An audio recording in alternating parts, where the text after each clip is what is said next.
नमस्कार, आप देख रहे हैं हार्ट टॉक भारत। मैं हूं दिवाकर विक्रम सिंह। भारतीय राजनीति में अराजकता का दौर नहीं रुक रहा है। पिछले 2-3 दिनों से हम आपसे रूबरू नहीं हो पाए थे, कुछ घरेलू कारणों से।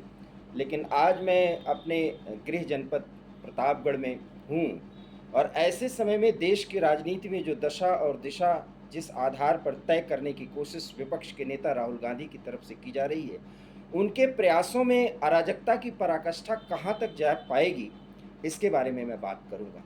आपको याद होगा कि जब नीति आयोग की बैठक हो रही थी, तो समूचे विपक्ष ने नीति आयोग की बैठक का बहिष्कार किया था और राहुल गांधी के नेतृत्व में बाकायदा कांग्रेस शासित और विपक्ष शासित राज्यों के मुख्यमंत्रियों ने नहीं आने का फैसला किया। लेकिन ममता दीदी आईं और आने के बाद जब उन्होंने वहाँ पर एंट्री की और 7 मिनट बोल देने के बाद वो बाहर निकली और किस तरीके से पत्रकारों से वार्ता के दौरान उन्होंने ये कहा कि हमें बोलने ही नहीं दिया गया। ममता दीदी यही गलती कर गई।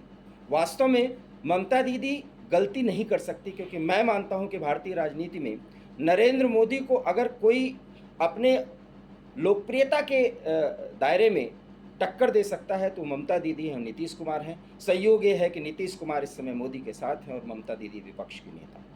लेकिन ममता दीदी ने अंततः सरकार को घेरने का जो रास्ता चुना वो राहुल मॉडल था, और राहुल मॉडल पर चलते हुए ममता दीदी कहीं से ये दिखा नहीं सकती कि वो राहुल गांधी से अलग राजनीति करने में भरोसा करती हैं और राहुल गांधी को माइनस करके विपक्ष की राजनीति की अगुवाई करना चाहती हैं। और सवाल यही है कि ममता दीदी ने उसी झूठ का सहारा ले लिया जिस झूठ और झूठ नैरेटिव पर राहुल गांधी पिछले 5 महीनों से भारतीय राजनीति को पूरी तरीके से अस्त व्यस्त उसमें उथल पुथल मचा देना चाहते हैं। बजट पर चर्चा चल रही है और राहुल गांधी इस बात पर चर्चा कर रहे हैं कि किस तरीके से हलवा सेरेमनी किया गया और कैसे बैकवर्ड और दलित अफसरों को दरकिनार किया गया। कुछ चुनिंदा अफसरों के जरिए भारत में मोदी 3O का बजट पेश किया गया। उस बजट में मध्यम वर्ग के लिए क्या किया गया है, किसान, गरीबों और युवाओं के लिए क्या किया गया है, स्टार्टअप और एमएसएमईज के लिए क्या किया गया है,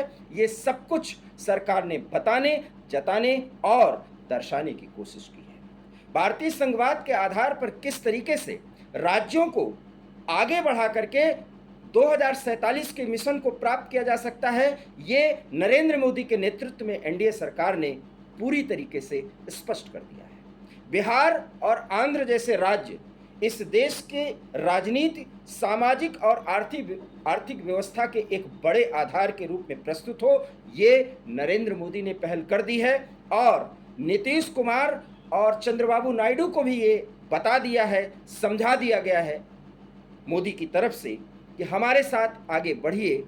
देश की राजनीति को, उसके आर्थिक और सामाजिक धुरी को एक ऐसे मुकाम पर लेके जाना है कि इंडी गठबंधन की राजनीति जो जाति और संप्रदाय के आधार पर इस समय अस्त व्यस्त या अराजकता के पराकाष्ठा पर पहुंचाने का है, उसमें रोक लगाई जा सके और सहमति के आधार पर संघवाद की राजनीति को आगे बढ़ाया जाए, जहां संविधान पूरी तरीके से सुरक्षित रहे। जी हाँ, आपको ये लग सकता है कि ये मैं मोदी के दृष्टिकोण से या भारतीय जनता पार्टी के दृष्टिकोण से बोल रहा हूं, लेकिन समय आने दीजिए।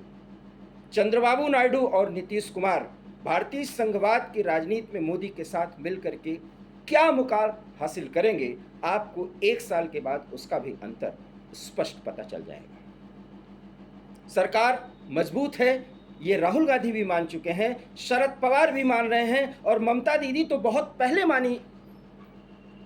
मान चुकी हैं। लेकिन मानते हुए भी मोदी को घेरने का जो तरीका वो अख्तियार कर रही हैं, वो तरीका राहुल के मॉडल पर चल रहा है। इसलिए राहुल से अलग अपने को दिखाने की अगर वो कोशिश कर रही हैं तो फिलहाल वो नहीं दिखा पा रही हैं। बात मुझे ममता दीदी की बहुत जमी कि विपक्ष के एकमात्र नेता के रूप में मैं नीति आयोग में गई थी, लेकिन मुझे बोलने नहीं दिया गया। लेकिन जो झूठ उन्होंने बोला उसका खंडन ही नहीं हुआ, बल्कि वो एक हास्यास्पद स्थिति हुई कि ममता दीदी का समय ही 7 मिनट का तय हुआ था और बाकायदा उनके समय को और मुख्यमंत्रियों से पहले किया गया था, क्योंकि बंगाल सरकार की तरफ से आधिकारिक तौर पर यह निवेदन किया गया था कि बिजी शेड्यूल के कारण ममता दीदी का समय पहले निर्धारित किया जाए, और ऐसा ही नीति आयोग के कर्ताधर्ताओं ने किया था, जिसमें सरकार की सहमति होती है। सवाल यह है कि ममता दीदी राजनीति में राहुल से अगर आगे जाना चाहती हैं और कांग्रेस जिस गलतफहमी के आधार पर समूचे विपक्ष का नेतृत्व करना चाहती है, उसमें ममता दीदी अगर अलग से कुछ करना चाहती हैं तो रास्ता तो उन्हें अलग से अख्तियार करना होगा। रही बात शरद पवार की, तो शरद पवार निश्चित रूप से राजनीति के मर्मज्ञ खिलाड़ी हैं, और वो हर एक खेल को देखने के बाद अंतिम समय में अपना फैसला सुनाते हैं। अपना फैसला सुनाते हुए कोई ऐसा निर्णय देते हैं जिसके आधार पर सरकार को बेहतर तरीके से घेरा जा सके, और महाराष्ट्र के चुनाव में आपको वो सब दिखेगा।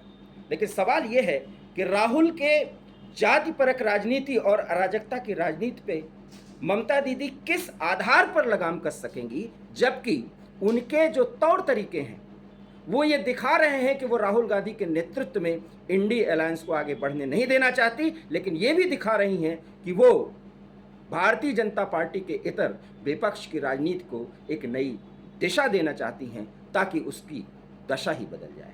सवाल यह है कि क्या राहुल को जो एहसास हो रहा है कि वो राजनीति के धुरी बन चुके हैं, उस राजनीति की धुरी में जो केंद्र में राहुल खड़े हुए हैं, उसका स्थान ममता दीदी ले पाएंगी, शरद पवार ले पाएंगे? ये एक यक्ष प्रश्न है जिसका जवाब अभी मिलना बाकी है। आपको हमारा ये वीडियो कैसा लगा?